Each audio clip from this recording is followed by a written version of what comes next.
నవ మన్మధుడు Naga Chaitanya first time OTT కోసం చేసిన వెబ్ సిరీస్ దూత. విక్రమ్ కే కుమార్ మేకింగ్ లో తాను చేసిన ఈ వెబ్ సిరీస్ వచ్చేసింది.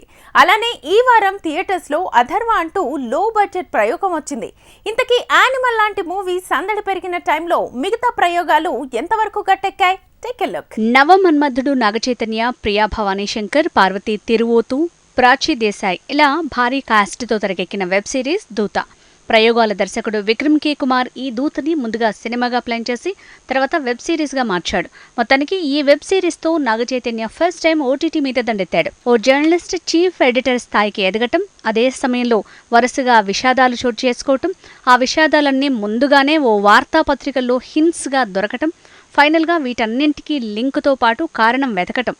ఈ పాయింట్ తో తెరకెక్కిన ఈ మూవీ కథ పాతదే అయినా కథనం మేకింగ్ కి పాజిటివ్ రెస్పాన్స్ వస్తోంది. Naga Chaitanya settled performance ఆకట్టుకుంటోంది. మొత్తంగా ఈ వెబ్ సిరీస్ కి పాజిటివ్ గానే రెస్పాన్స్ వస్తోంది.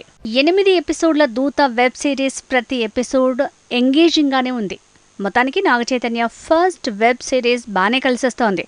ఇక కార్తీక్ రాజు, సిమ్రాన్ చౌదరి కాంబినేషన్లో తెరకెక్కిన అథర్వ మూవీ కూడా ఇలానే వచ్చింది. ఇద్దరి హత్యని ఆత్మహత్యగా చిత్రీకరిస్తే అసలు నిజాన్ని కనిపెట్టే క్లూస్ టీమ్ మెంబర్ గా హీరో చేసే సాహసాలే కథావస్తువుగా వచ్చింది అథర్వ. కథనం పర్లేదనిపిస్తే కార్తీక్ రాజు, సిమ్రాన్ చౌదరి పర్ఫార్మెన్స్ కూడా పర్లేదనిపిస్తోందంటున్నారు. ఫస్ట్ హాఫ్ మూవీ బాగానే ఉన్నా సెకండ్ హాఫ్ మీద మిక్స్డ్ టాక్ పెరగడంతో ఫైనల్ గా యావరేజ్ టాక్ ని సొంతం చేసుకుంది ఫిల్మ్ టీమ్.